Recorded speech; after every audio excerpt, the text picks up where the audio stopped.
Blessing. I won't come say now. Blessing you. Come. Yeah, buy me fresh tomatoes. How much? Buy 15 naira.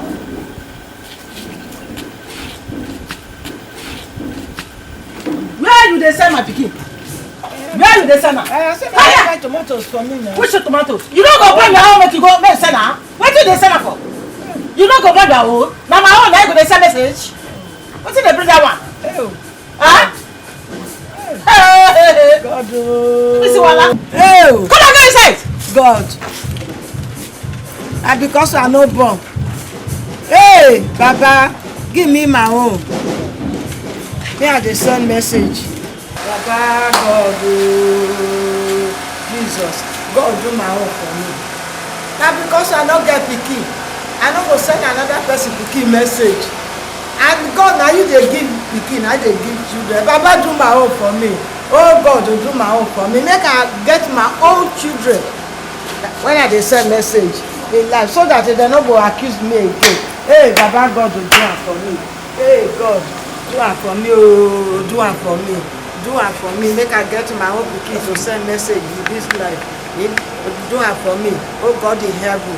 Oh, nothing possible for you to do. God will do am for me. As I dey here now, I know say yes, you go give me my own.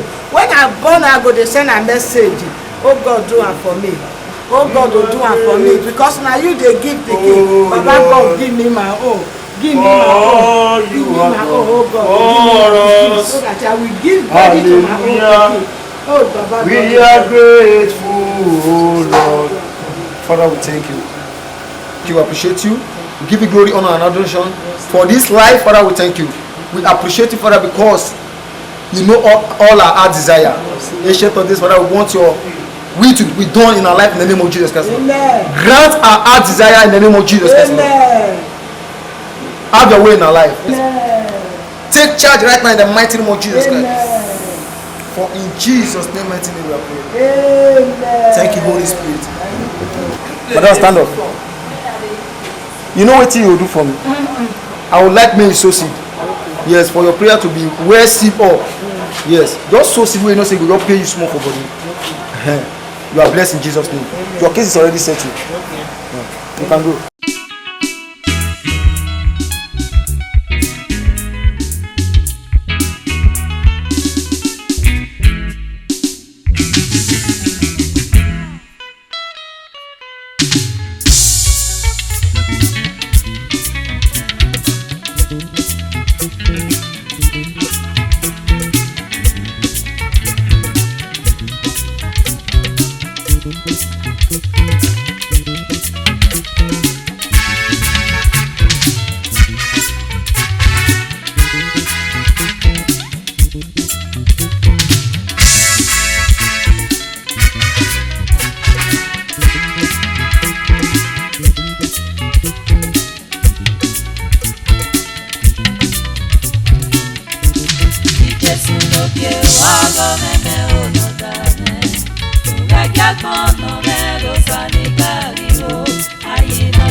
Osanera, osanomo, osanorion no one.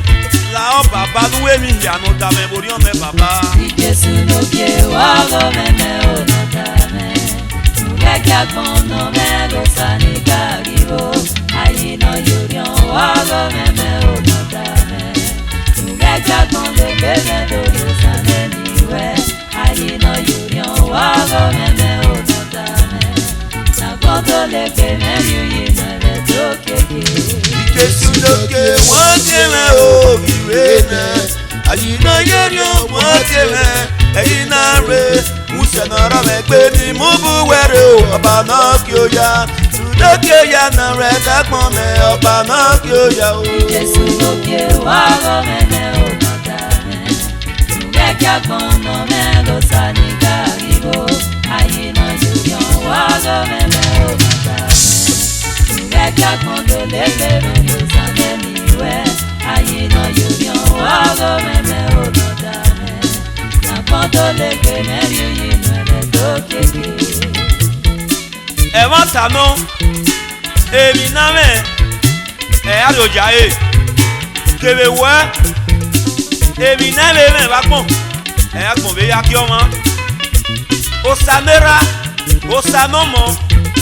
Osanorion no wan e. Omo no a. No kita me borion. Papa do we ya me. Igo be no a. Ugwe pe no a. Emi na yin bakpon na no a. Tata doro ya tomo kan. Na gbon lo gbe me d'origine ni we. Jesu doke won ti me o ade agbon. Ayi na yori won yi me. Eyi na re. Umayi muse umayi me nyame o ye ye. Tumege gbon na me o sani karibo. Jesu doke wago meme onotame. Nugekia kono me gosani karibo. Ayi no yurion wago meme onotame. Nugekia kondo leke me yosane niwe. Ayi no yurion wago meme onotame. Na kondo leke me yuyi nwele dokeke. Jesu doke wago meme onotame. Nugekia kono me gosani karibo. Ayi no yurion wago meme onotame. Nugekia kondo leke me yosane niwe. Ayi no yurion wago meme onotame. Na kondo leke me yuyi nwele dokeke. Jesu doke wago meme onotame. Nugekia kono me gosani karibo. Ayi no yurion wago meme onotame. Nugekia kondo leke me yosane niwe. Ayi no yurion wago meme onotame. Na kondo leke me yuyi nwele dokeke. Weme mwetinya o baba. Weme mwetinya o baba. Oba no ki o ya no ma no. Weme mwetinya o baba. Oba no ri o ma yu sebe. Weme mwetinya o baba. Oba na kon ya mwetinya. Weme mwetinya